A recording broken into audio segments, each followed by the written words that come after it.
Look at that screen instead, okay? No, it's coming up. There it Oh, is. there we go. Okay. Ta-da. You guys are, because we measured it, you guys are all 6 feet apart.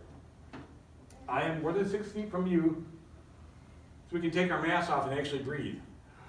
If you wish, if you wish. And are we videotaping? We are videotaping. Okay, for those of you that are at home, I'm not supposed to talk to the videotape, so I'm not talking to the video. It's not tape anymore. It used to be tape when I was like in high school. And it's just videoing now, right? Mm-hmm. What we would have liked you to have done is, before you see me, is to watch Carl, because Carl tells the entire story, and I'm not going to retell the entire story right now. I got to ask you a question. This is interactive, so I want you guys to actually answer me. What times do you think in your life you needed to be quiet? What are you doing that you needed to be quiet? When do you need to be quiet?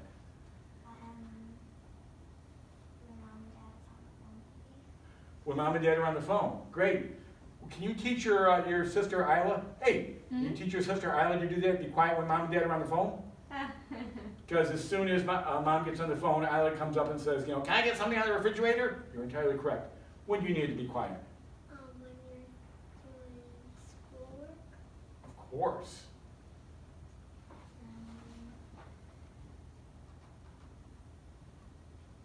When your parents are doing work.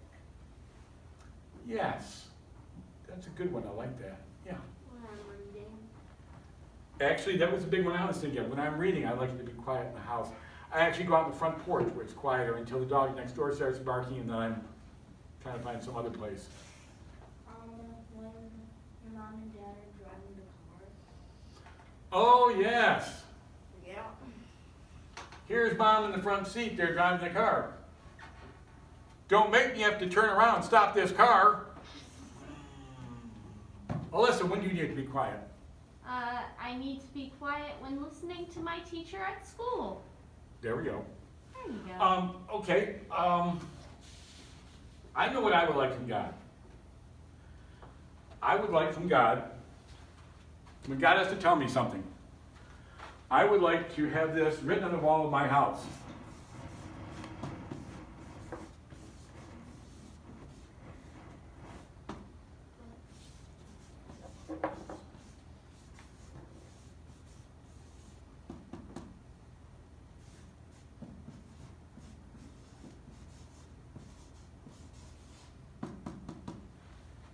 Michael, God here, listen up. And then he tells me what he wants me to do. I want you to help somebody out. I want you to give more money to church. I want you to whatever. I would like God to write on the wall. He did that once in the Old Testament. He wrote on an entire wall in flaming letters. That'd be nice, because then I know it'd be God telling me what to do. Or when he wanted the Israelites to follow him, he had, during the day, a pillar of smoke, and at night, this pillar of fire. This is like 10 stories high and like as wide as this building, so you can see it. So you knew God is telling us what to do. He's saying, follow this. Well, I think it makes sense. I can see it now. God doesn't work that way anymore. As a matter of fact, he said in the New Testament, I'm not going to work that way anymore. You got to listen to me.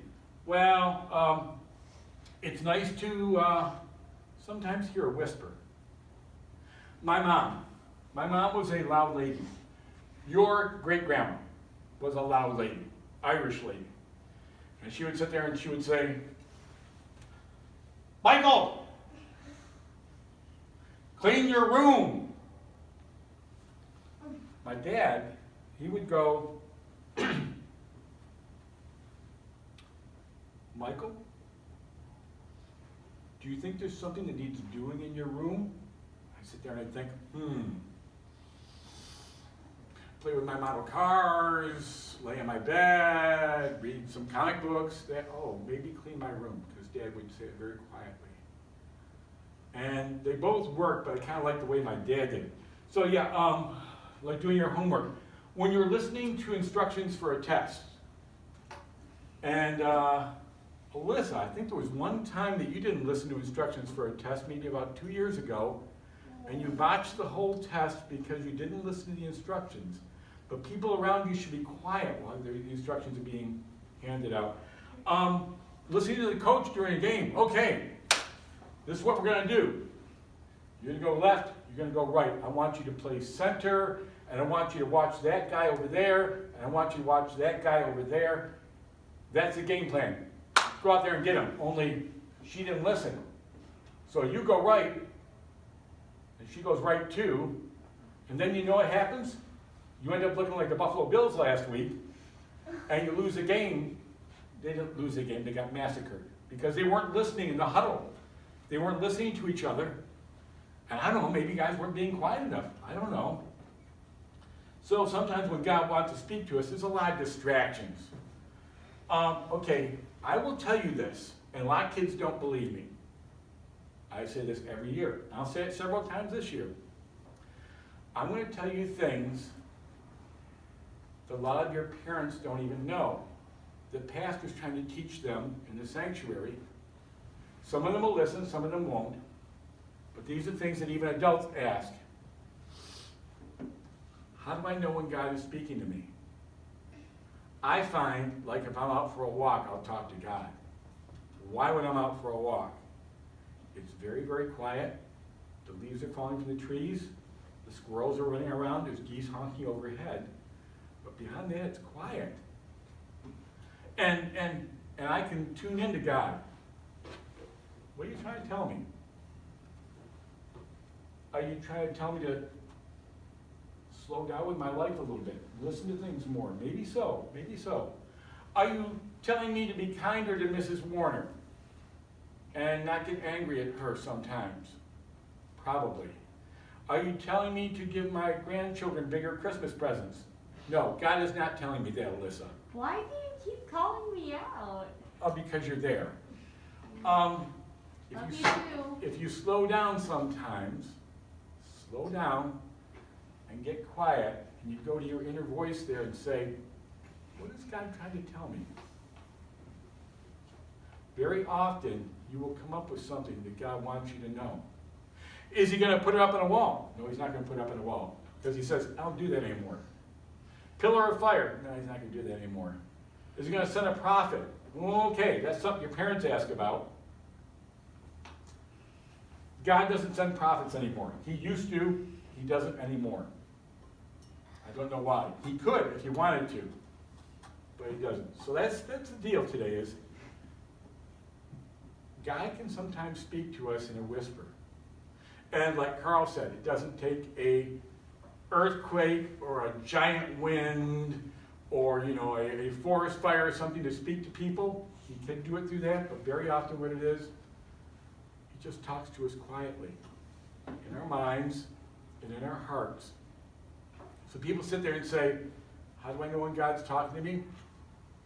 Listen to your inside sometime and get real, real quiet without distractions. No video games, no TV. Take 5 minutes. I'm not saying go up to your bedroom and pray for 3.5 hours. No. 5 minutes. Talk to God, but then get done talking and listen and say, okay, what's in my heart?